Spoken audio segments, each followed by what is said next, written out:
Hello and welcome to our Wednesday webinar from the International Centre for Sustainable Carbon. My name is Benedicta and I'm part of the communications team here.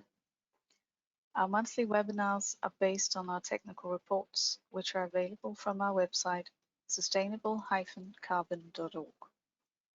Residents of member countries and employees of sponsor organizations can download our reports at no charge after a one-off registration on the website.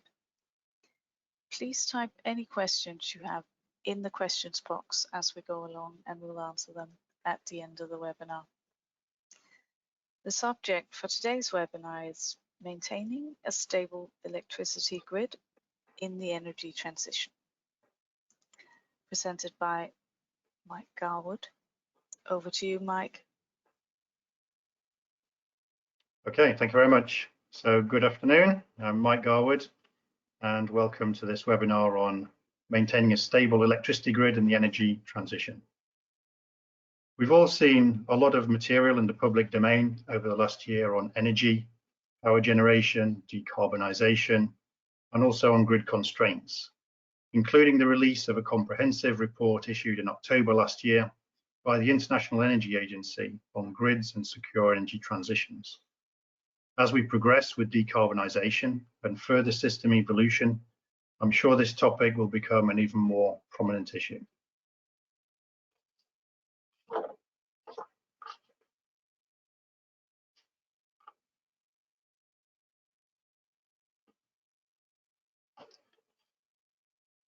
Do we have a problem with slides advancing, Benedicta?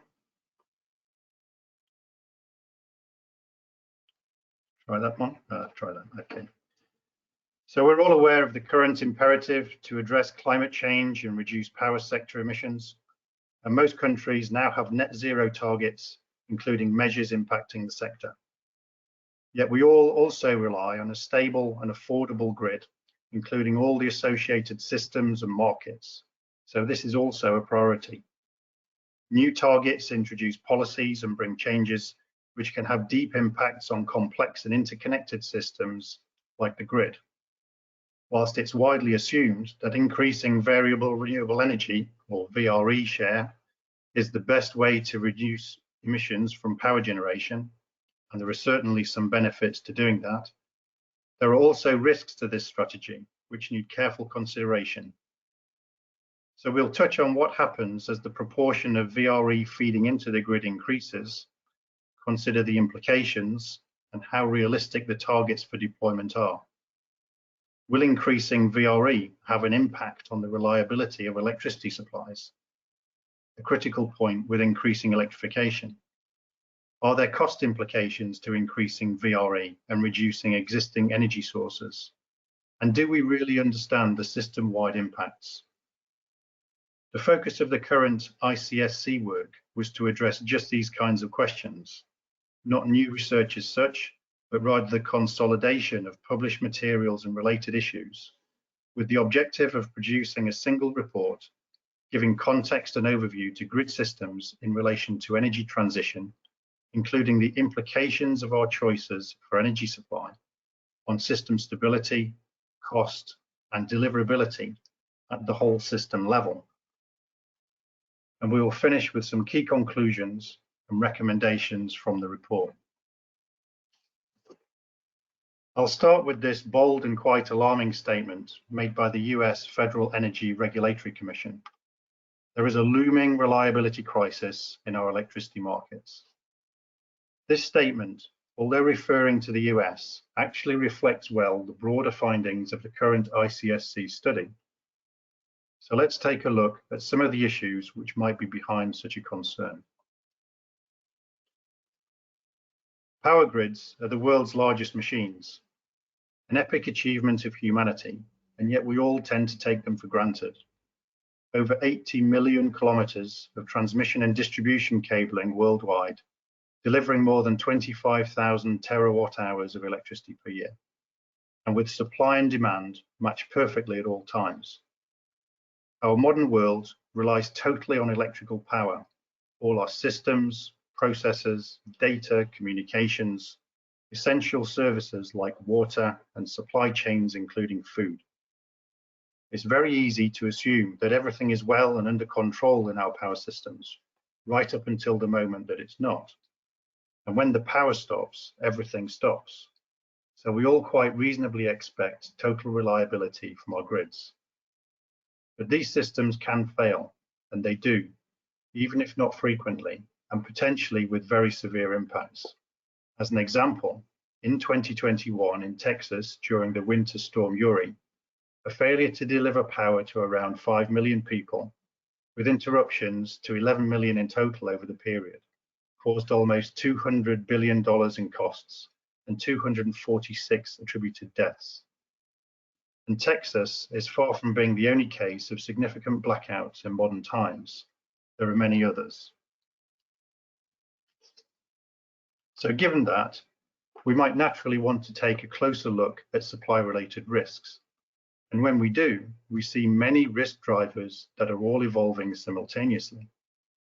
Aging infrastructure, increasing power demands due to electrification of heat, of transport, digitalization, automation, and artificial intelligence. Some areas have also had simultaneous demand increases related to rapid economic development or population growth. In fact, many areas are likely to see power demand double over the next 20 years. New power plant additions are tending to be in far higher numbers and different locations to those of the past.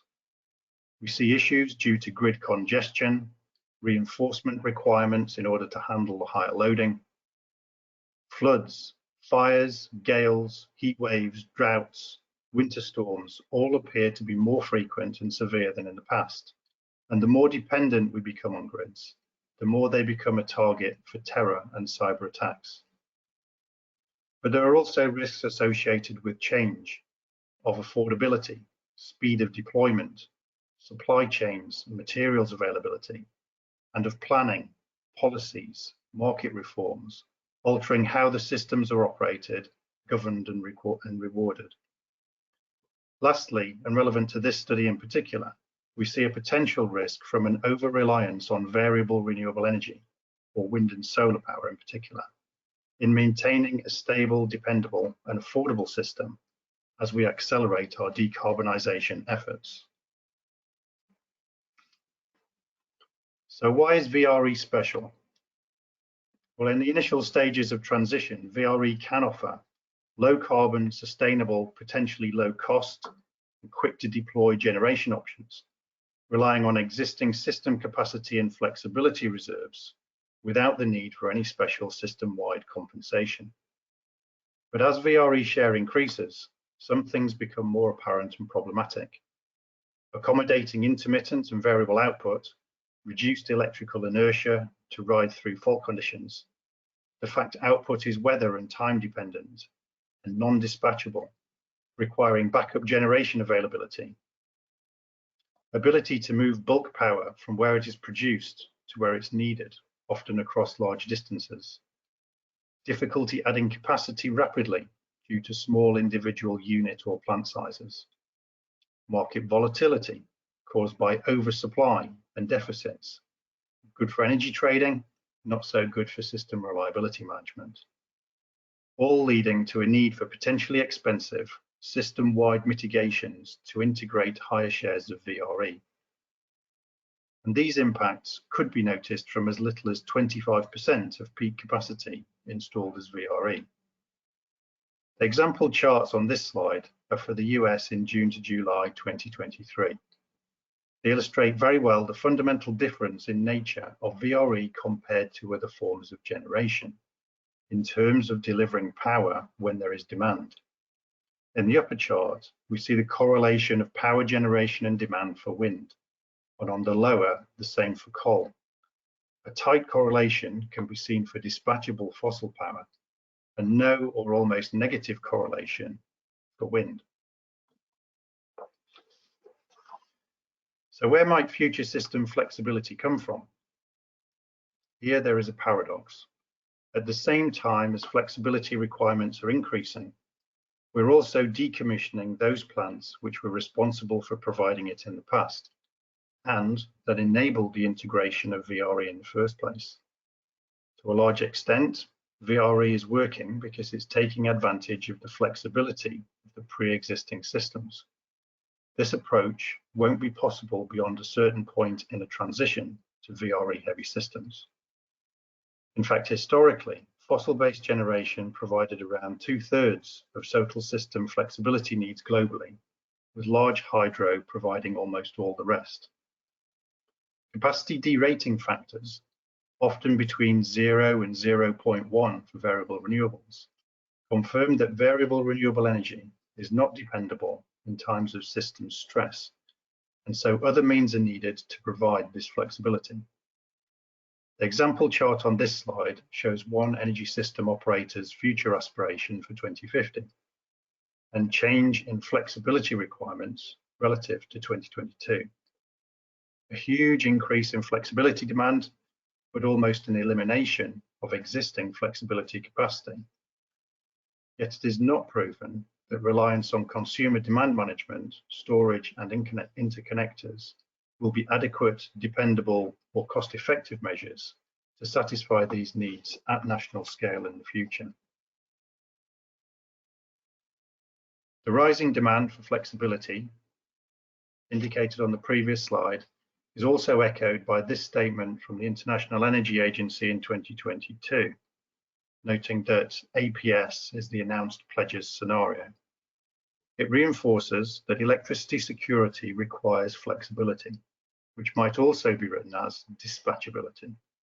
It also makes clear the direct association between wind and solar and future system flexibility requirements, with those requirements potentially increasing fourfold by 2050. Fortunately, there are a broad range of clean dispatchable power options available, each with pros and cons, and often complementary in nature. In fact, resilient systems are typically those with a portfolio of available technologies able to adapt to a variety of different circumstances. The chart on the right in this slide is from work by Pratimo and McDowell for the ICSC in 2022. This clearly shows the effect on relative system decarbonisation cost of excluding options from the portfolio, with particular emphasis on the impact of removing carbon capture and storage as a market option. System decarbonisation is far more costly when carbon capture and storage is not an option, and especially if national solutions are based only on variable renewable energy and storage. And also note the split in the scale here on the y-axis due to the magnitude of this difference. So it is critical for a reliable, least cost power system that we don't exclude technical options for policy reasons. Whilst we do need action on decarbonisation, we also need that action to be cost effective and deployable. And these technologies are required not only for smoothing out variations in VRE output, but also the absolutely critical role of bridging extreme system events, and especially those of significant duration. We believe that a more holistic and technology-agnostic approach can deliver a faster, more achievable, and lower cost transition. But simply being in the generation mix isn't the only issue. How often and at what capacity you operate relative to optimum economic case is also critical to the affordability and business model of any future option. Even the selection of future modification and retrofit options is strongly dependent on assumed capacity factors. The data shown in these two charts illustrates how choices might be affected. On the left, the retrofit economics of converting coal plant to ammonia versus carbon capture and storage. And on the right, the retrofit economics of converting gas plant to hydrogen versus carbon capture and storage. We see cost on the y-axis and capacity factor on the x-axis. As can be seen, there is an inversion of the most economic option depending on assumed capacity factor of the plant, with carbon capture and storage being significantly more economic unless capacity factors are very low.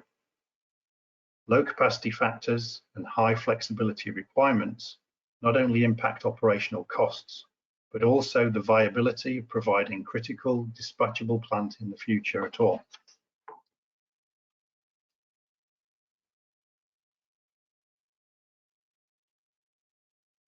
Unfortunately, calculating cost is complex.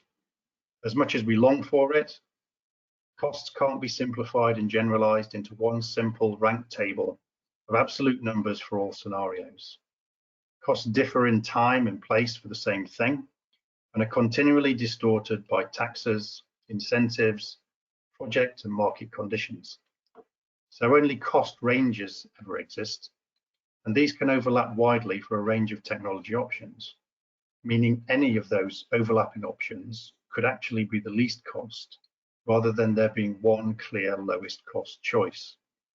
Importantly, standard levelized cost of electricity can only ever be used for comparison where the impact of the options considered are identical outside the boundary of the cost calculation. But system-wide impacts are generally not included in plant LCOE calculations, and for this reason LCOE cannot be used directly to compare the economics of dispatchable and non-dispatchable power sources. VRE technologies, this means firming, networks, storage, system stability costs fundamentally change the messages portrayed by most LCOE figures. To calculate the full cost impact, a list of factors similar to those shown on the slide here need to be taken into account for a valid comparison. Additionally, the cost a consumer sees is not the project or plant cost, but the total system cost impact reflected in the consumer price. This price also includes a large share of costs for transmission and distribution networks, and also government costs, taxes, levies, and incentives. In fact, 2/3 of a consumer price may be for these elements alone. So assuming a correlation between LCOE of a technology option and consumer price is also not correct. The flaws in LCOE calculation have been known for many years, as illustrated by this quote from the Electrical Power Research Institute, and have been the subject of many technical papers. Yet we do continue to use them, seeing them quoted on a regular basis. Although some have tried to modify the LCOE formulations to account for a wider scope of costs, even these are incomplete and not really representative of total system costs in the real world. Models often provide better insights, stimulate useful discussions and problem solving. However, they can also provide a false sense of security. Outputs can appear to be factual, with precise numbers, trends, and graphics, yet they vary widely in their ability to represent real-world conditions, costs, and deployment. Many models are flawed due to narrow scope, assumptions, or oversimplifications, or a failure to consider related issues and systems like markets, supply chains, regulation, and real-world business models. And the modeling challenge gets harder as modern systems become more complex and more interconnected, with more stakeholders and combinations of options. But even a complicated single model isn't enough. We need multiple models with different scopes and focus, addressing both the macro issues and the granular detail, even down to modeling the actual physical systems, users, and timeline. These all need to be run against a wide range of scenarios to develop a robust picture of possibilities and constraints. In terms of failure prevention, the most important thing to model are the extreme events, the rare circumstances which place the highest demands on the system and which test resiliency. We don't need models that tell us what most of the time looks like, but whether things will still be okay in those extremes. The MEGS model, developed for use on the Australian national electricity market, is a good example of a total system decarbonisation model. It considers not only capacity, carbon, and cost, but also grid system inertia, stability, and firming. Several thousand model runs are shown here with percent decarbonisation on the x-axis and system cost on the y-axis. Models of this type show a characteristic trend of increasing cost with decarbonisation, with a clear exponential trend for deeper decarbonisation levels. But even once we've concluded what we think needs to be done, this still needs to be put in place. And the lead times for deploying national infrastructure at this scale are long. The table on the right shows typical timescales for deploying generation technologies of different types. From this, we can see high capacity options typically take 6 to 12 years to commercial operation, and even grid developments themselves can take 5 to 15 years to implement, in addition to those for the generation technologies. The chart on the left shows the installed capacity and approval queue for new capacity projects in the US for 2010 and 2022. This shows that the capacity awaiting permitting in 2022 is almost twice the total currently installed generation fleet. This situation is similar in many other countries, with over 3,000 gigawatts of renewable capacity awaiting permitting globally in 2023. So for any technology option, decisions need to be made far enough in advance to enable planning and deployment before that option becomes critical to the system. This implies anticipating future needs at least 15 or more years in advance. Materials requirements on an electricity output basis are much higher for VRE technologies than the assets they're replacing. The upper table gives an example of the major construction material requirements for a range of generation technologies. As can be seen, the intensity is in the order of 32 times greater for VRE technology than for alternatives. The lower chart shows a similar calculation for the rarer critical minerals. Here an intensity of some 17 times higher is indicated. And yet we know these are becoming a contested resource, with demand set to outstrip supply on a net zero pathway. And worth noting that these numbers relate to direct material requirements and exclude materials associated with other system knock-on effects like grid expansion, storage, and backup power generation.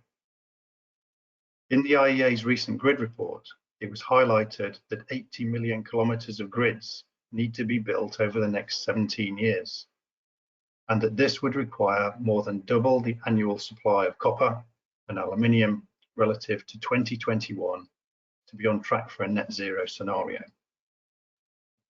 But it is not only raw material supply that's going to be demanding. So too will be challenges in the supply chain for all associated equipment, including specialist items like large transformers, where lead times can already be quoted in terms of years. So should we be concerned by all this? And what are we actually seeing?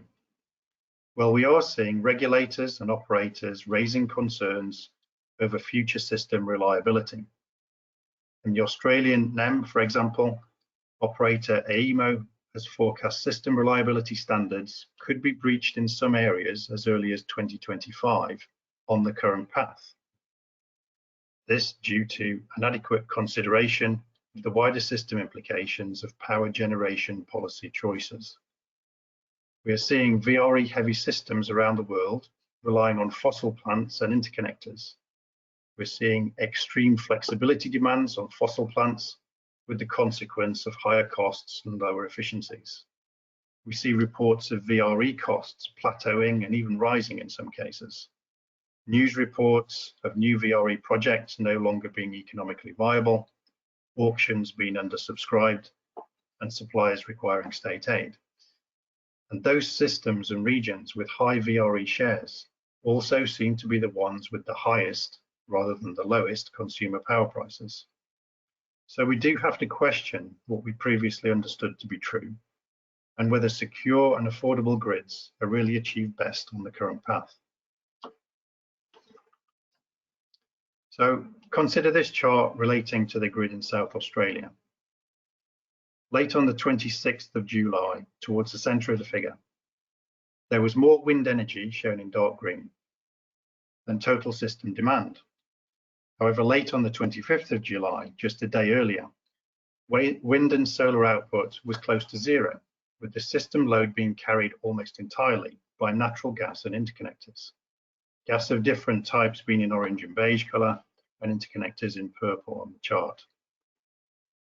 This illustrates not only the real-world issue of the surplus deficit cycling of renewables, but also the reliance of system stability on dispatchable power, whether from the same grid or an adjacent grid via an interconnector.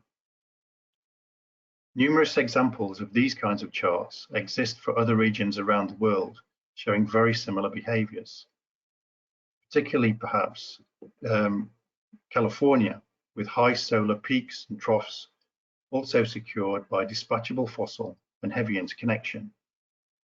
It is precisely these alternate surplus and deficit cycles that future markets and systems must be designed to accommodate, and do so seamlessly at national scale. VRE is not a complete solution, but only part of one, and dispatchable capacity remains a necessity to enable it to function. So to some key messages of the report. Grids are vast and they're complex, and everything stops when they do. A modern society relies on them every second of every day. They must be dependable, even under combinations of extreme and unusual conditions. Grid system related risks are diverse, they're evolving and increasing. VRE requires special consideration as a generation choice beyond a minor capacity share to ensure stable, dependable and cost-effective systems can be deployed. Currently, total system costs are not sufficiently transparent to identify the total cost impacts of energy and technology options, and that in order to ensure the quickest, lowest cost decarbonisation, we must adopt a balanced and technology-agnostic approach. Additionally, that storage, interconnection and demand management alone are not sufficient to guarantee system dependability under all conditions. That dispatchable power remains a necessity, even an increasingly critical one, to ensure system reliability. That different starting points, drivers and constraints lead to different paths and speed of change by geographic region. Whilst there is much focus on fossil fuel in respect of climate change, abated fossil has the potential to speed and reduce the cost of decarbonisation of grids at a global scale, and to help address the decarbonisation challenges of those regions that are still reliant on them. Ultimately, we also need to remember that it's relatively early in this transition.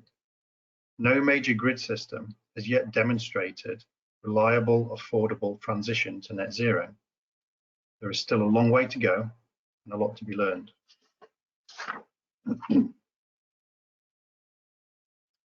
The report also provides some recommendations, summarised briefly here. Firstly, that modelling needs to focus more on resilience to extreme events than business as usual, because we care most when things don't work, even if they do for most of the time. The cost comparisons between options should only be made on a real-world cost basis, including the impacts on the wider energy system. Simple plant LCOE figures should not be used and should be avoided wherever possible.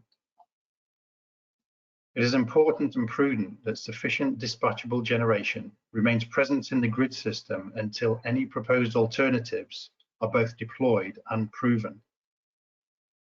And lastly, that policies and finance mechanisms need to be explicit about differentiating between abated and unabated future fossil in order to keep transition options open.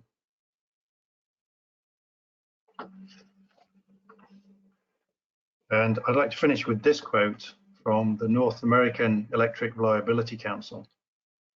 It indicates well the level of concern over the current direction from the perspective of delivering reliable grid systems, pointing to the real potential for more frequent and severe disruptions to system reliability from our choices.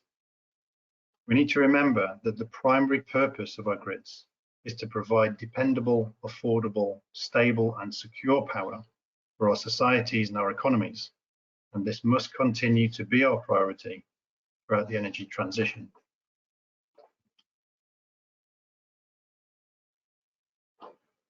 So, thank you for listening to the presentation. I will say there is a lot of detail in the report which can't be covered in a short session like this. So please do take a look at the report and have a read through if you're interested when it becomes available online. I'll now take a look and see if there are any questions that have come in.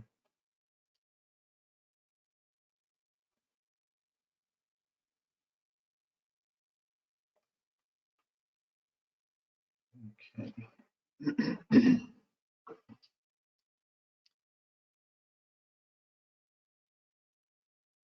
So we have a question here. Does your report include estimates of the amount of energy storage that would be required to have a system completely dependent on renewable power sources? That wasn't the objective of the report. However, the report does cover that topic, and some approaches are described to make such an estimate. It really depends on the scenario, the system, the nature of demand. For example, the differences between the peak demand and the minimum demand in minimum season. But in essence, you need to provide storage for both smoothing, so to help to balance out the random fluctuations in VRE, but you also then need the longer term storage to account for the extreme events. So the rare but extreme events where you may be down to perhaps 10 or 15% of total VRE capacity, that needs to be bridged with storage if you're talking, as you are here, about a system totally dependent on renewables. So you need storage for extreme events, which is going to cover perhaps 85% of your load. Plus, you need short-term storage to cover smoothing requirements and help to distribute that load on a day-to-day basis. And for a system in the order of, let's say, 100 gigawatts, you might be talking about 10, 20 terawatt hours of storage for that kind of system. The other point I would make here is not to lump all renewables into the same category. What we've been talking about here is really variable renewables. So we're talking about solar and wind. What we're not talking about is renewables which may be considered to be dispatchable or semi-dispatchable, like geothermal power, like hydro power based on dams, and so on, biomass, bioenergy. There are other renewable sources than wind and solar which are not subject to this kind of problem. So does your report indicate any recommendations on power market designs that can promote the existence of dispatchable power? The markets are considered. The different forms of dispatchable power are considered, and the difficulties and challenges associated with fitting that into the market are considered. We haven't really gone as far as defining specific solutions to that, but this issue of load factor, capacity factor for any dispatchable plant is a key one to resolve. If you're assuming that dispatchable power is going to bridge the extreme events, and you need a large amount of that in the market at very low capacity factor, then the relative costs of that become extremely high. So how do you pay for that? How is that rewarded? At the moment, there is no solution to that, and I think that's really the primary challenge. We do need that cover for the extreme events. So one option could be that you have higher capacity factor dispatchable plant that runs most of the time, but then it does need to be clean. So we're looking at maybe carbon capture plants that run at a higher load factor, something of that sort. But yes, if you have a look at the report, you'll get a better feel for what we've covered. At present, the IEA have issued many reports looking at the effects of hydrogen for decarbonisation, which can solve the reliability of the grid, reduce LCOE, for more VRE and provide more dispatchable generations. What's your opinion? Well, I would simply point out that hydrogen is not an energy source. Hydrogen is simply a means of storage. And so then it becomes a question of what are the costs, practicalities and benefits of hydrogen as a means of storage, and how does that relate to other means of storage? I would also point out the ICSC themselves have published a number of very good reports on hydrogen, and some of these issues are described and some solutions described in there. So please have a look at the ICSC reports on hydrogen, and maybe that will give you a bit more of a steer on that. But I would say hydrogen's only a means of storage. It's quite high cost, quite a lot of challenges, very broad range of opinions on hydrogen, but we haven't specifically considered that in the report. Okay, so just then a point on dispatchable. So what is dispatchable power? So dispatchable power is generation that the system operator can bring into service at any time to support the system. It's not dependent on time of day, it's not dependent on the weather, and generally it can be used for an indefinite period of time. And in fact, this is quite a critical point in the future power systems.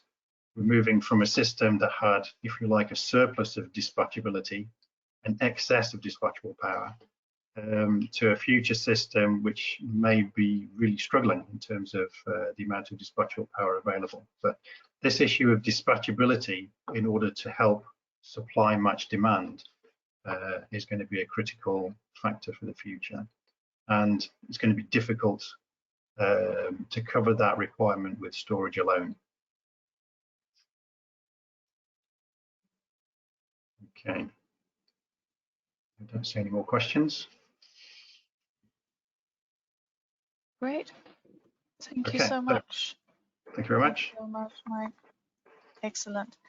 And all that's left for me to say is really just the slides from this webinar will be available to download from our webinar page shortly. Thank you to you all for joining us today, and goodbye.